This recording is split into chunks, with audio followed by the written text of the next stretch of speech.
It is happening. The Thunder are inching closer to the first ring in franchise history. JDub just thrived. Hallie just died, and the Thunder just took Game 5, 120 to 109, to go up 3-2 in the series. They are one win away from finishing the job and claiming the championship. I am so happy. I can almost cry tears of joy right now. But before we get into why, just want to say, what's up, guys? This is Gabriel Ebersole here with Thunder Digest, post game analysis of Game 5 that we just took at home. And before we get into that, I just want to say 67% of you guys are not subscribed to the channel. The Thunder are one win away from finishing the job. We're bringing pregame, postgame, watch alongs, analysis, and prediction videos all in one. So, one channel, one spot. Make sure you're subbed up so you can stay up to date with that. And I'm not going to give you guys any further ado. We're going to get into how the Thunder won Game 5, 120 to 109. A very pivotal contest at home. They led by 15 points at half, and they were able to drive it all the way through the finish line of this game and take a very commanding lead in this series. Let's look at the three players in this game that played the biggest keys in the Thunder victory. Two of them were on the Thunder, and one of them was on the Indiana Pacers. Let's get into the first of those players, Jaylen Williams. JDub had himself a phenomenal contest in this game. Let me just say, first half, second half. He started off strong. He started off with a very efficient first half. We're taking a look at it right here. This guy came out 16 minutes in the first half. In those 16 minutes, he put up 16 points, shooting 50% from the field, 50% from the three, and a plus 16. A big part of building that lead early on. And he also dominated the second half, helped them maintain it. When we look at the second half here, 16 more minutes that he logged, and he put up 24 points in that, 8 of 13.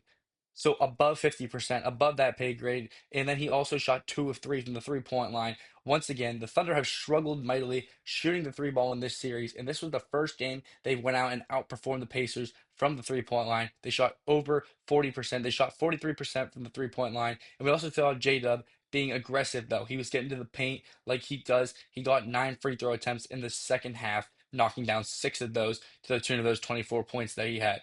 40 ball for J-Dub in the finals in year three. This guy is phenomenal. All NBA third team player. Let's look at his production from the regular season. This was a guy who averaged 21 and a half points per game, 5 boards, 5 assists. He did that as well. He had chipped in 6 rebounds and 4 assists. So he was also playing his part in those areas as well. This is a guy who plays defense. He was all NBA second team defender, averaging north of 2 stocks a game. You know he's going to guard up and an efficient player at that. This guy averages shoots 48.5% and then 36.5 from the 3-point line. But like we just saw, he managed to outdo those averages, those percentages in this game to the tune of a 40 ball in the finals in one of the biggest games in Thunder history. So big kudos, big props to our guy J Dub. Really paved the way for this win. On the flip side, we're going to look at a guy who helped us capture the victory, Tyrese Haliburton today. This guy did not make a single field goal in 34 minutes. You read that right. You see it on the screen. This guy shot 0 for 6 from the field, 0 for 4 from the 3-point line. We saw him step out the game momentarily with that leg injury in the second quarter in return. But he had 4 points, all from the free throw line. But he even struggled in his normal point guard duties. We saw it here. He had 6 assists. And the guy who was very usually not turnover prone, contributed three of the Pacers' 23 turnovers on the day. The Thunder were able to force 25 turnovers in game one, but they struggled to capitalize with points off of those. Not today. 32 points off of turnovers, and Tyrese Haliburton played into some of that. He also had a minus 13 plus minus in this game. This guy, Tyrese Haliburton, was not able to get it going in any regards, playing a large portion of the game, even though he stepped out with that injury. He just could not get it going at all, playmaking wise, scoring wise. Let's look at his numbers from the regular season. This was a guy who had averaged 18 and a half points a game, 3.5 rebounds, and he's a playmaker, one of the purest point guards in basketball today. North of 9 assists, and like we saw with the turnovers, only a turnover and a half. Very great assist to turnover ratio, but not in this game. And then also not in this game, the sufficiency that he's normally scoring with.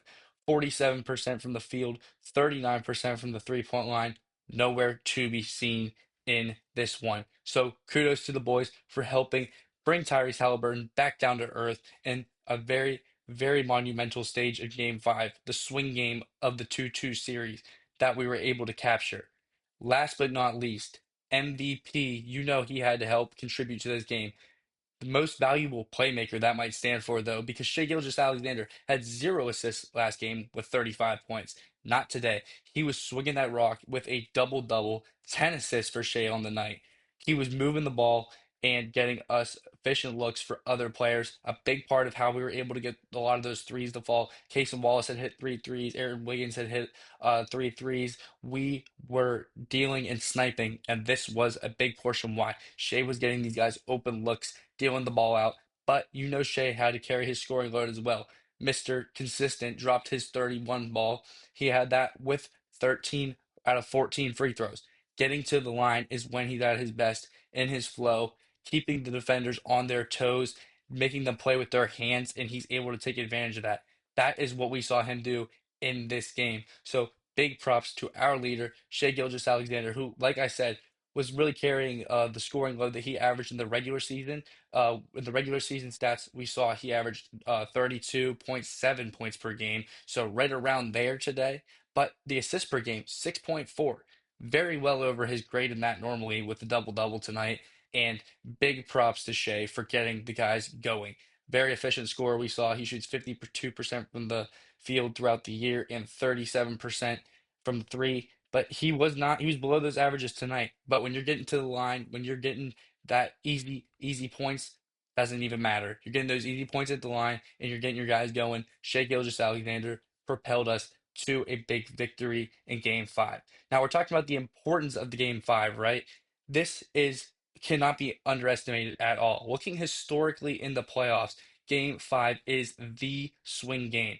Looking at series that were tied 2-2, how many teams have won the series after having a 3-2 lead? There is 356 instances in NBA history where that series was 2-2 and then where the series was tied 2-2 and then obviously one of the teams had to win to go up 3-2. Common sense. 84% of the time, the team that won that game five was able to close it out. 299 of those 356 teams were able to close it out.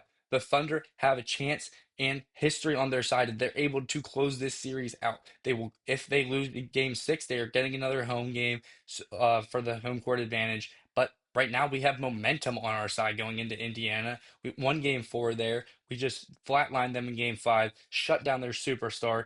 Big important steps in winning this series. It's momentum based series, and we just took full swing momentum out of this game. But when we talk about that specifically in the playoffs, right? Let's look even more minute and more specific to what we're looking at. In the NBA Finals, there's 49 instances of a 2-2 series where Game Five was a swing game.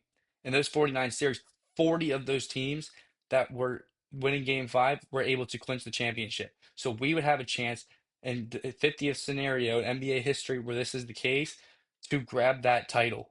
81.6% of the time, the team that won game five was able to grab that title. And that is what OKC has a chance to do in game six and would have a chance to do in game seven if need be. This team is so close to victory, to the ultimate goal that every single NBA team walks into the season with, and only one of those 30 teams makes it out. The Oklahoma City Thunder are so close to that mountain, to reaching immortality. A 68 win team, one of the best teams of all time, tied for the fifth most wins, has a chance to cap it off with an NBA championship, with a ring, to become a historically dominant, historically great basketball team that will be remembered forever. This is a young team that has a chance to grow and get better next year, and they still could punch the final ticket this year. I'm so excited to watch Game 6. Hopefully, we close it out, raise the NBA championship, the Larry O'Brien, and bring it back to Oklahoma City. I couldn't think of more deserving fans because you saw those guys camped outside at 3:30 a.m. welcoming the team back off the flight from back from Indiana.